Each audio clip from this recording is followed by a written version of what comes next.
Good afternoon and welcome to our edition of Idols Hangouts.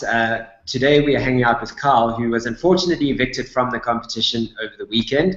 He isn't going to London. He decided London should go to London rather instead. Yeah. But he's going to go to London at some point. Yeah, he said it like it was my choice. I decided that London should go. No, Carl didn't want to leave the competition, but unfortunately you have. How are you feeling then? Yeah, I'm cool, bro. I think I've enjoyed my experience enough to be comfortable with where I am, and yeah, I think it's just been a great stepping stone, which is what I always intended it to be. And yeah, good stuff. Okay, let me introduce you to everybody else who's hanging out with us today. Bernice, are you there? Yep, I'm here. Hi, Kyle. Hello, how are you? Good, thank you. How are you? Yeah, I'm good. Good. You want to fire away with your question, Bernice? Sure.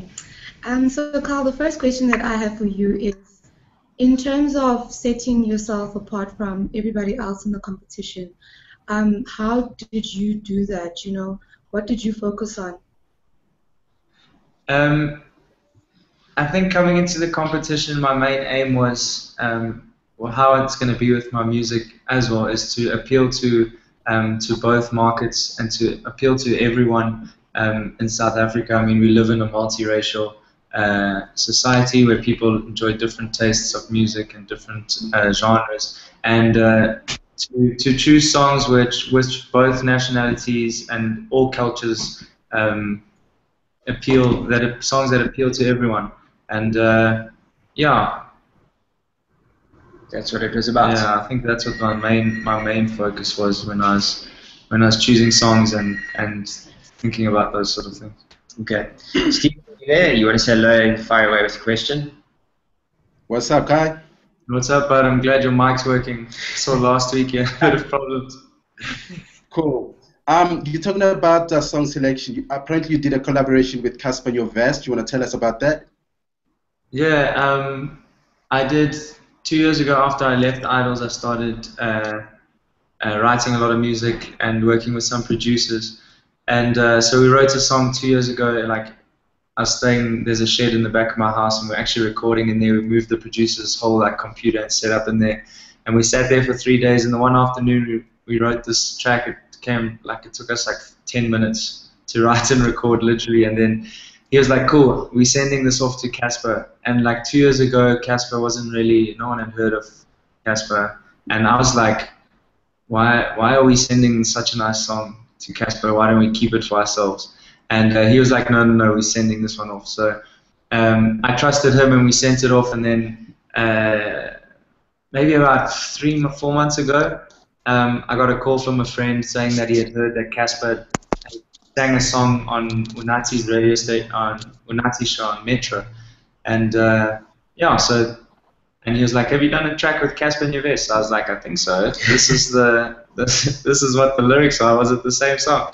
So I found out indirectly, but yeah, since then we've been in contact, and it's awesome to see the love that the song's getting on social media before it's been released as a single. That's very cool. So is that something possibly that we can look forward to in the future? Maybe you working with Cassper and some other artists as well? Yeah, I think there's definitely a possibility of Cassper featuring on one of my songs on my album, and we're looking at some other link-ups. There's a guy signed under Cassper, under their label called Family Tree, and his name's Chad the Don. He's a rapper, and they're branding him like the white or South Africa's Eminem. And yeah, so he's really talented. There's a track coming out with him soon. There's a track I'm featured on DJ Fisherman's album, which is also something that people can look out for. And yeah, we'll see. And then of course your music as well. Yeah, and then there's mine, which is going to be launched ASAP. Nice. Michelle, want to go for it? Hi. Hey, Kyle. What's up, Michelle? I'd just like to find out, let's go back to Idols. I want to hear about your audition and Theatre Week. Can you tell us about that, what it was like, and what made you want to come to Idols and audition? Sure. You're taking me all the way to the beginning. 2012. Yes, yeah. All the way back. Obviously, this was my second time, and I worked really hard in the 2 years where I wasn't on Idols. with vocal coaches, and I was working with producers, and I was just starting to believe in myself more and more. And the guys who I was working with, I said to them, should I enter again? And they were all very positive, and they're like, "Yo, let's do this thing." So it was more of me entering with a whole group of people, rather than me just entering as Carl. So there was an end in sight. But yeah, so I went through to the theatre. I didn't really tell anyone other than them about it. Like, I told my family and my friends on the day if they asked, but otherwise I was going to tell them like at a later stage. But they saw you on TV. Yeah, so I left it quite quiet. I just went, entered, and just got on with things. And yeah, going to Sun City again was cool. It was nice to know what to expect. Although last time I went, they had a day break. So being the person who goes there second, everyone was like, "Carl's been here before. So Carl, what are we gonna have to do when we arrive?" And I was like, "Well, no. Like last time we went, we arrived, we slept, we worked with a vocal coach selecting our song, and then the next day we went and performed." And then this year, as we got off the bus, they were like, "Cool guys, can you come? You singing straight away." So I hadn't prepared a song, and I'd been advising everyone not to like stress because we're only going to sing tomorrow. And then so Carl was the dork who put everyone in the wall. Yeah. So now, and then I ended up choosing a song really rushed backstage with everyone making so much noise, and I ended up doing Tracy Chapman Foscar, which I recorded a cover of and put it up on YouTube afterwards because people absolutely loved it. So yeah, it ended up working out nicely. Where do we actually find that cover? If you just search my name, Kyle Dageman, Foscar, Tracy Chapman Foscar, it should come up. Very nice, cool. Bernice, back to you. Sure.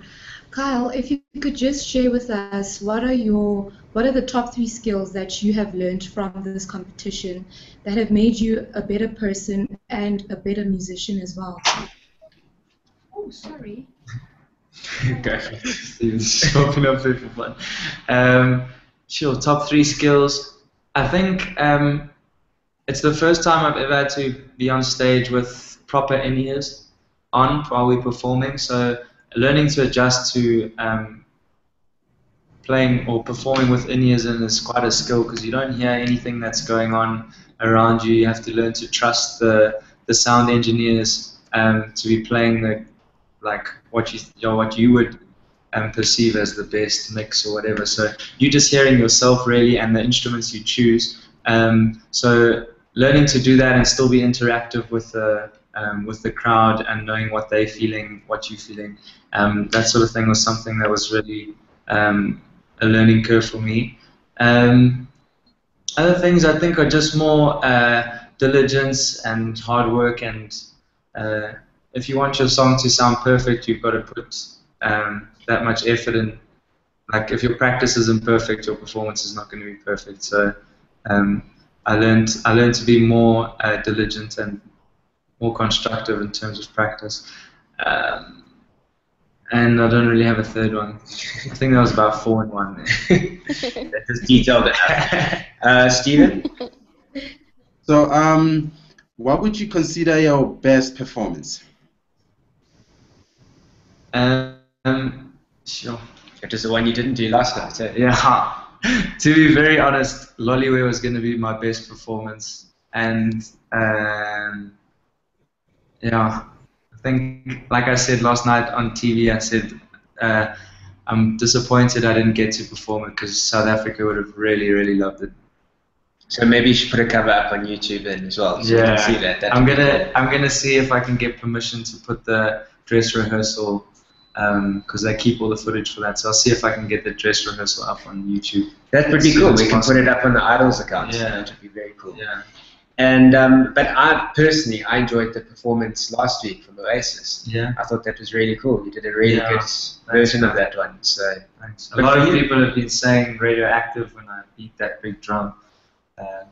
So yeah, one of those. So that was one of them. Tracy Chapman, obviously. Yeah. And I enjoyed singing the Drake track. Just Hold On, We're Going Home. I think that was a really popular one as well. Cool. Michelle, another question from you. Sure. Seeing as we're talking about performances, Kyle, do you ever get nervous when you're performing on stage? That's a rhetorical question. If anyone says no, then they're lying. But for me, I think I'm nervous till the first line is over, or almost like the first couple of words.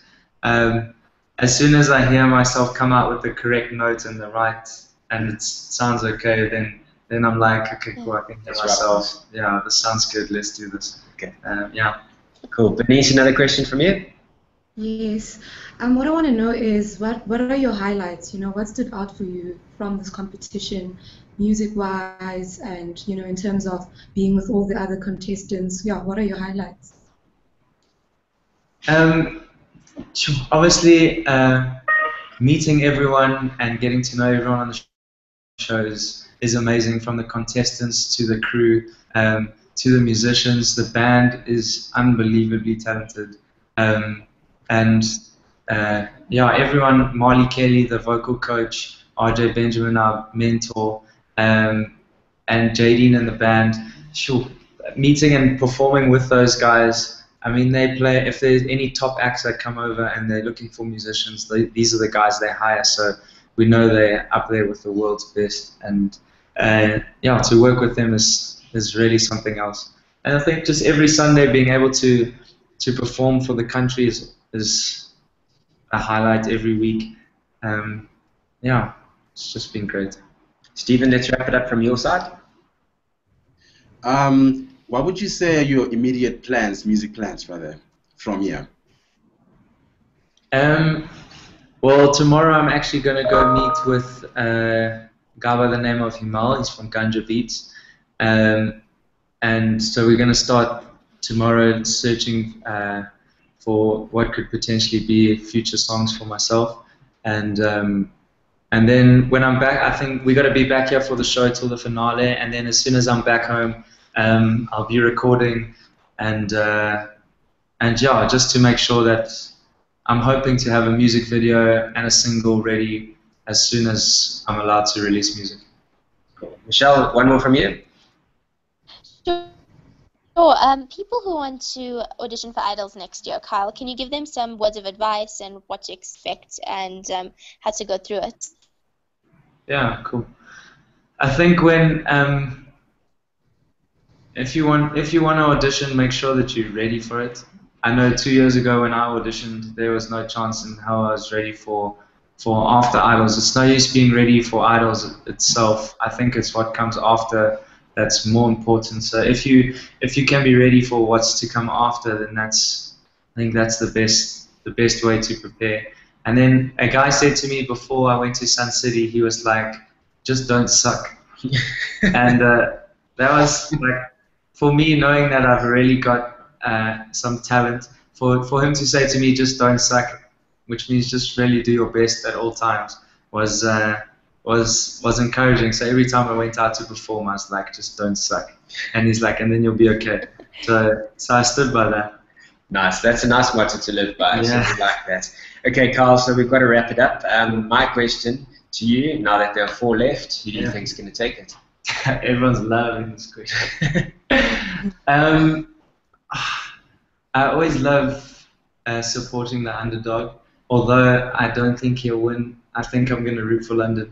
Okay. But in my opinion, I don't think he'll go all the way. But yeah, I'm going to support him. Okay. Well, let's see what happens if Carl is on the money. Cool. Come the next few weeks. I think it's going to be very interesting. How do we get hold of you on the social networks as well? You can follow me on Twitter. It's @Carl_Deitsch. You spell Deitsch DEUTSCH. And then Instagram is Carl_Deitsch. And then on Facebook, you can find me with my name. Very nice. Thank you very much for joining us. Thank you for all the music. Get hold of that Loliwe track. We want to hear it. Yeah, it'll be awesome. Sure. And don't forget, you can catch Idols every single Sunday between 5 and 7 on Mnet and on Mzansi Magic. And then if you want to see videos, news, Instagram pictures, everything that you need, that is Idols Focus, go to mnet.co.za/IdolsSA. And you can catch us every single Monday between 1 and 2, hanging out with the next person who is voted out of the competition. And speaking of voting, if you want to keep them in the competition, you have to go to the website and do all the voting things there. Otherwise, this is what happens. Yeah, you end up here talking with this guy. It's not too bad. It's not too bad. It could be worse. Yeah, it could be worse. Awesome. Thanks very much for hanging out with us. We will catch you back very, very soon. Ciao. Thank you. All the best.